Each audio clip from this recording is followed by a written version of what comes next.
আল্লামা দেলোয়ার হোসেন সাঈদী সহ কয়েকজন জামায়াতের নেতা যাদেরকে মিথ্যা মামলায় ফাঁসি দিয়ে শহীদ করেছে স্বৈরাচার আওয়ামী লীগ, সেই জামায়াত নেতাদের ছবি দিয়ে এবার জুতাপেটা করার মতো ঘৃণিত কাজ করল ছাত্রদল। ফলে জনমনে এখন একটাই প্রশ্ন, তবে কি ছাত্রলীগের চেয়েও ভয়ঙ্কর রূপে ফিরছে ছাত্রদল?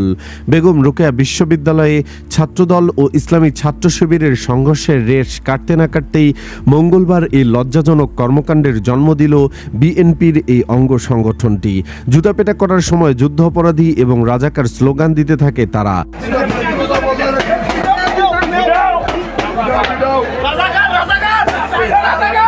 তাদের ভাষায় আল্লামা সাঈদী, মতিউর রহমান নিজামীর মতো কোরআনের পাখিরা নাকি রাজাকার যুদ্ধ অপরাধী। আচ্ছা, কয়েক সেকেন্ডের জন্য না হয় ধরেই নিলাম তারা যুদ্ধ অপরাধী।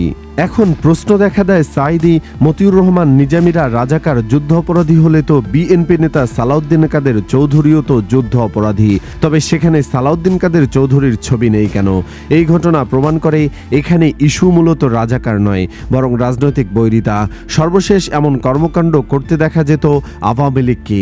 তাদের পরিণতি কি হয়েছে তা সবাই জানে। এই জন্যই সাধারণ জনগণ বলতে বাধ্য হচ্ছে, ছাত্রলীগ যা যা করতো এখন ছাত্রদল তাই তাই করছে, শুধু নামটা বদলে গেছে আর কি। অথচ এসব নেতারা বিএনপির জন্য কত কিছুই না করেছে। কোনো অপরাধ না করেও তাদেরকে ফাঁসির দড়িতে ঝুলতে হয়েছে, বছরের পর বছর কারাগারের চার দেয়ালে পচে মরতে হয়েছে। তবুও ক্ষান্ত হয়নি আওয়ামী লীগ। শেষ পর্যন্ত জামায়াতের নেতাদের শহীদ করেই ছেড়েছে। জামায়াতের এক একজন নেতা শুধু এক একটি নাম নয়, একটি পরিচয়। সাঈদী, নিজামীরা মানে একটি আত্মত্যাগের ইতিহাস। তাদের রক্ত, ত্যাগ আর স্বপ্নের ওপর দাঁড়িয়ে এই জাতি, এই সমাজ নতুন পথ খুঁজে পেয়েছে। তাই কোনো শহীদদের ছবিকে জুতাপেটা করা শুধু একটি ছবিকে অপমান করা নয়, এটি সেই ত্যাগের স্মৃতি, সেই আত্মদানের প্রতি অসম্মান প্রদর্শনের প্রতীক হিসেবে প্রতিভাত হয়। এই জুতাপেটা শুধু ছবিতে নয়, স্বয়ং আল্লামা সাঈদের শরীরে আঘাত করার মতোই।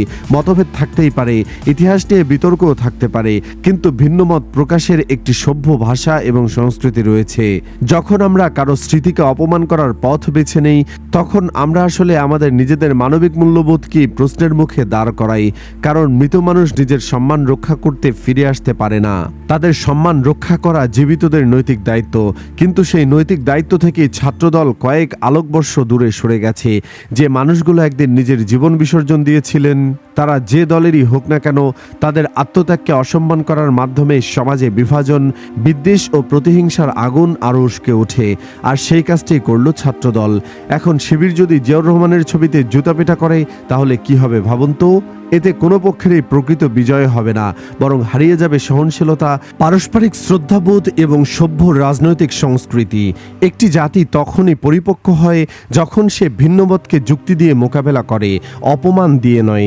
ইতিহাসের মূল্যায়ন গবেষণা, তথ্য ও আলোচনার মাধ্যমে হওয়া উচিত, জুতা, গালি বা অবমাননার মাধ্যমে নয়।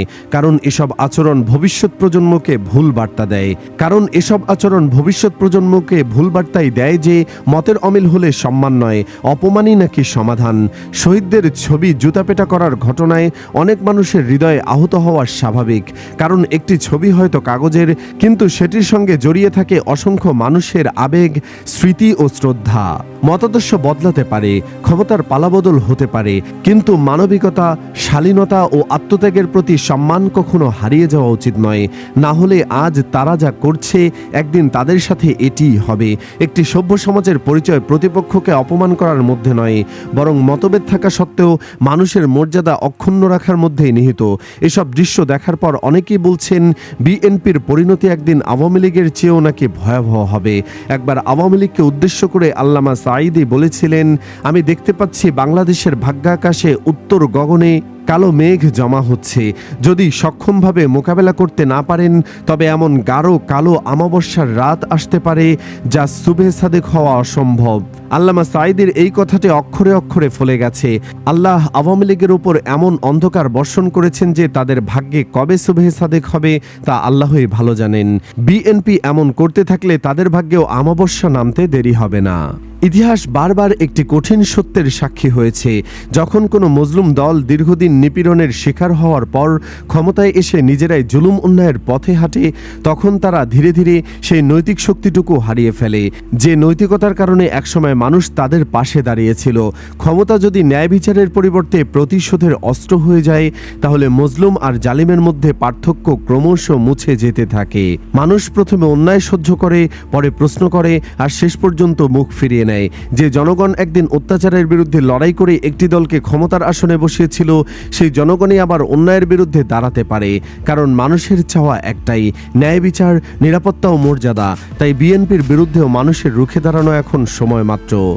সুপ্রিয় দর্শক, শহীদদের ছবিতে জুতা পেটা করায় আপনি ব্যথিত কিনা কমেন্ট বক্সে জানিয়ে দিন মতামত। ভিডিওটি ভালো লাগলে লাইক দিন। এমনই সব নিত্য নতুন ভিডিও পেতে চ্যানেলটি সাবস্ক্রাইব করুন। ধন্যবাদ।